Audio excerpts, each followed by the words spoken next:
And yes, technology decided to say, thank Friday it's fun day, because guess what? We're taking our time. So, let's see what we're going to do then. Now, it's Friday. Yes, we have a weekend coming up. What do you have planned for the weekend? Have you been thinking about what we've been talking about this last week? Did you have a muse on Monday? Did you have a tickler on Tuesday? Did you think there was something wonderful going on for you on Wednesday? Did you think enough about thoughts on Thursday? Now let's put everything together. Or not. You see, the thing is, they go together anyway. So we'll have some fun with them, shall we? What I want you to do is, if you're in the way of doing so without causing major chaos, disruption or injury to anyone, including yourself, find a space that's quiet. Prop your phone up or your laptop or whatever it is you're watching this on, and get yourself comfy. Now, it's just coming up for getting towards tea time, so this would be a good idea if you're not already in the kitchen doing things. You can always watch the recording later and do it again, even before you go to bed. Set the tone. So, find yourself a comfy spot.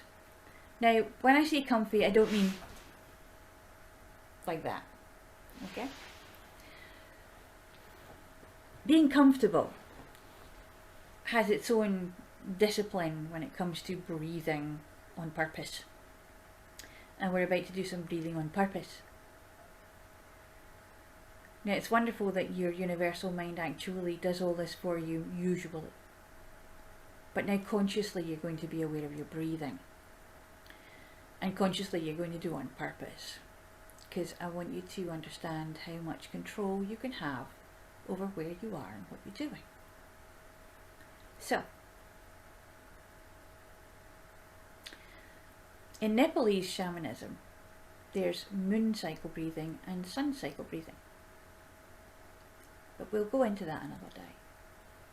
At the moment we're just going to do breathing because I don't want to make it too complicated for you.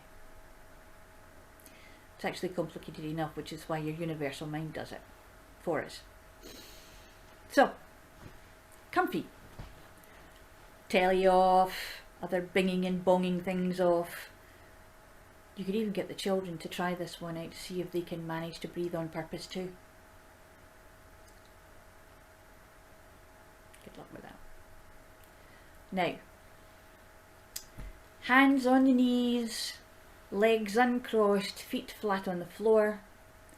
Allow your spine to kind of straighten up as much as it possibly can without being too uncomfortable, because when we're used to doing the slouch, our spine gets used to being in that manner and won't really do what it wants to do, which is be straight.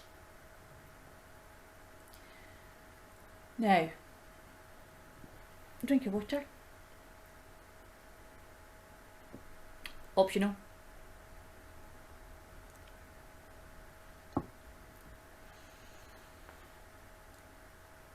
Now you can either close your eyes, or if you want to really go out there, you can look at a spot that's about 45 degrees above your eye line. And pick a spot on the wall, the window, a bit of design on the wallpaper, a picture, probably not a good idea, but the corner of the frame might be, and just stare at it. Allow your jaw to drop, relaxed. Stick your tongue, the tip of your tongue behind your teeth, and then just relax. Those of you with your eyes closed, you can do the jaw as well, but after this it's all the same. So Breathing in through your nose for 4, 3, 2, 1. Hold it. Breathe out through your mouth. 2, 3, 4. Hold it. In through your nose. 2, 3, 4. Hold it. Out. 2, 3, 4. Hold it. And that's an example. So don't worry if you got it wrong. So you're doing your breathing in for 4, holding for 4 if you can. You might not be able to do that just yet, but remember, if you get a good enough breath in, you'll be able to do that. Now when you breathe in, the other thing that you need to imagine now, you don't need to, but if you want to, it helps, that your breath is going right the way down and your rib cage is opening up at the bottom. It's really opening up. It's going to look like a bell, the bottom of a bell, and your diaphragm is going to go down the way, so it's going to squish your tummy down a little bit. It's alright, it all fits. And that's going to fill your lungs up, and it's going to open up your intercostals and really stretch it out so you're getting the oxygen in there. So let's try it again. Okay, comfy now. 45 degrees above, or close your eyes. Tongue tip off behind the top of your teeth at the back, and allow your jaw to just slacken. And in. 2, 3, 4. Hold. 2, 3, 4. Out. 2, 3, 4. And as you're breathing out, allow your diaphragm to come back up, your ribs to come back in, and push all that air. It's really good for the kids if they can make noises like this, because it's like, you know, make a train noise coming through a tunnel. Get that breath out of there, and you're really squeezing it out. And as it comes in, allowing it to come in, and you're imagining that you're taking all this oxygen in, all this good stuff, and it's going into all your little bronchs, and it's like you've got little trees in there that are just bursting through and open and alive with oxygen. And that oxygen is getting taken up by your circulatory system, the pulmonary system in this time, where everything's actually the opposite way around. But still, it's being taken up by that, and then it's all going to get taken around your body. And this is how it's working. And it's a cycle. And isn't it amazing how everything happens in cycles? When we're breathing, now you can do that breathing for 5 minutes or so a day. You do it first thing in the morning, and you can actually do it last thing at night. However, first thing in the morning is probably best to begin with, because if you oxygenate yourself too much at night, you might waken yourself up. And that would undo the whole thing about reading a quiet book, just relaxing, you know, having a bath before you go, do the whole thing. So in the morning, you can sit on the edge of your bed and you can do this. Feet on the floor, back straight. Look at 45-degree angle above, or close your eyes. And then see yourself, imagine yourself becoming inspired for the day. Now there's a tickler for you, because did you know that you inspire yourself every time you breathe in? Inspiration, in spiritus, taking in of spirit. And that doesn't mean sniffing rum, for some of you out there. You know who you are. Bring yourself back. Be kind to yourself and understand that everything that you do doesn't have to be out there and chaotic and large and fast. It can be as small as taking 5 minutes in the morning to breathe. Now, for those of you who want to do a little bit more advanced work on that, we'll talk about this 45-degree angle. When you lift your eyes, you're focusing on one spot. Now, the interesting thing about that one spot is that, are you doing it now?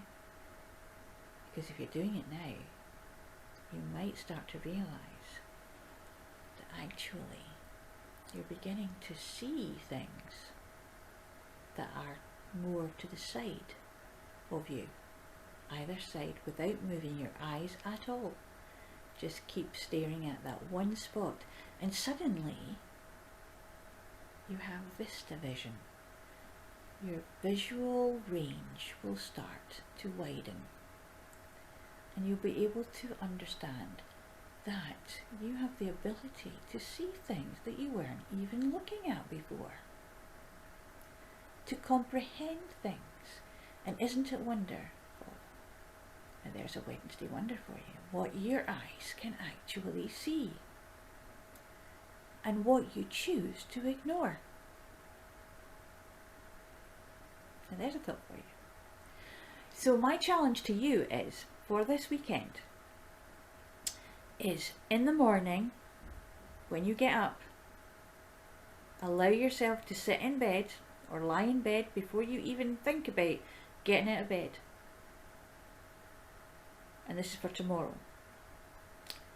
I want you to lie there and just say, this is so nice.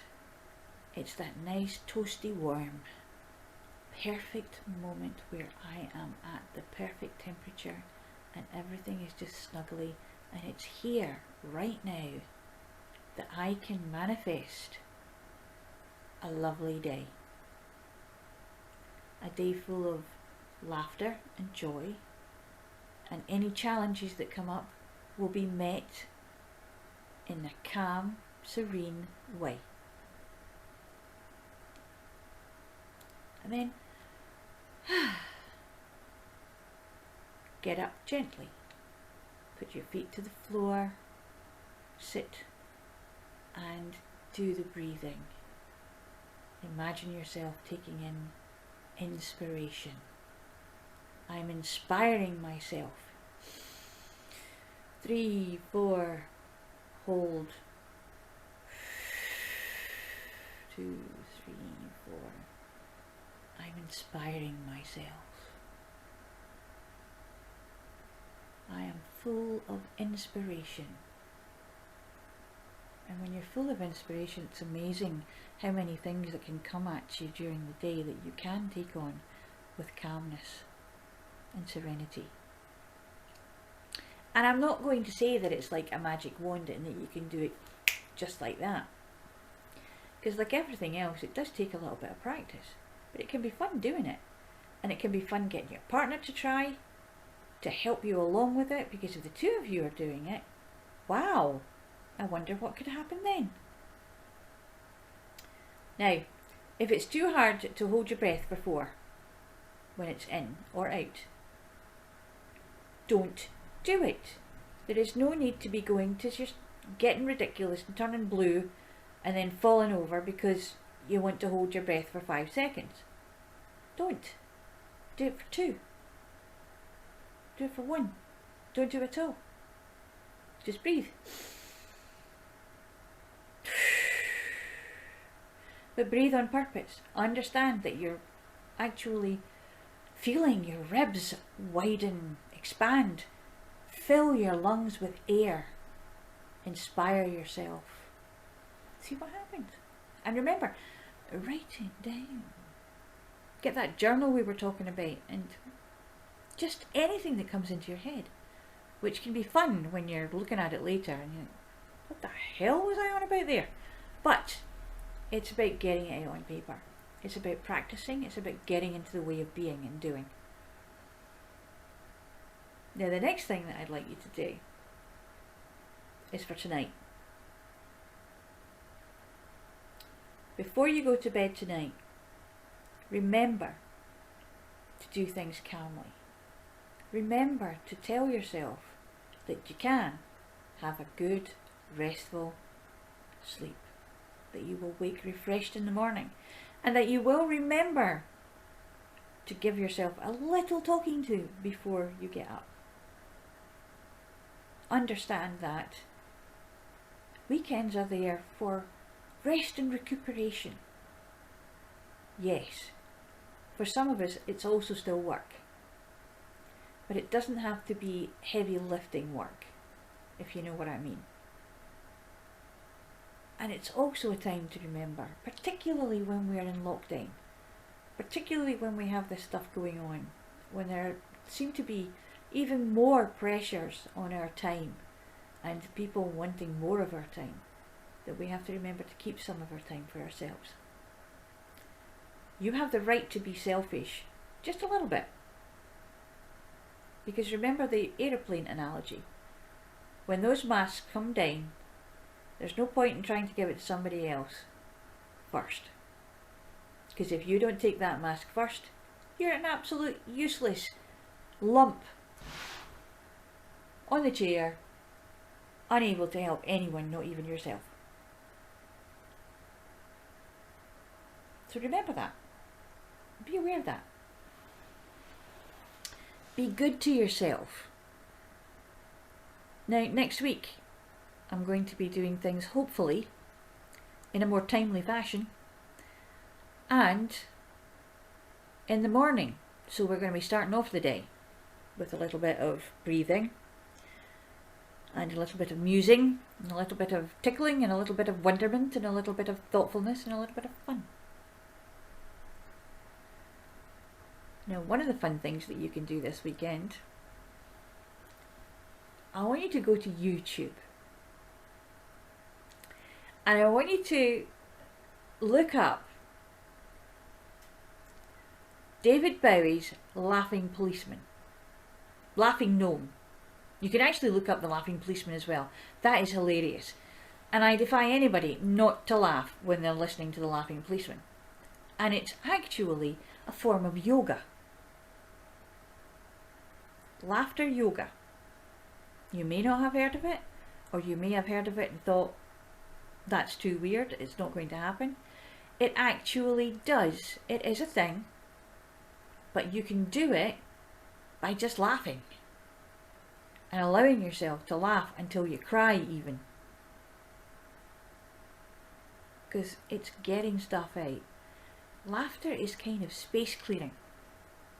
So find something that's funny that makes you laugh in a kind way, even if it's like a cat video or anything else like that. But really, listen to the Laughing Gnome, listen to the Laughing Policeman, and also, if you can find it, have a look at Morecambe and Wise doing Tweety Pie and Sylvester. It's a lesser known sketch that they did. I think they only did it once because of the Disney, the Hanna-Barbera cartoon, whichever one it was, connections. It's quite funny. But whatever does it for you, give yourself permission to have a really rollicking good laugh. It's fun day. It's Friday. Go ahead. Have some fun. Be well, be blessed, be loved. And next week, we'll talk about some more ways to be calm. And we might even do a little bit more meditation, mindfulness, relaxation. Just to keep you happy or less stressed. Anyway, have a great weekend. I'll see you soon.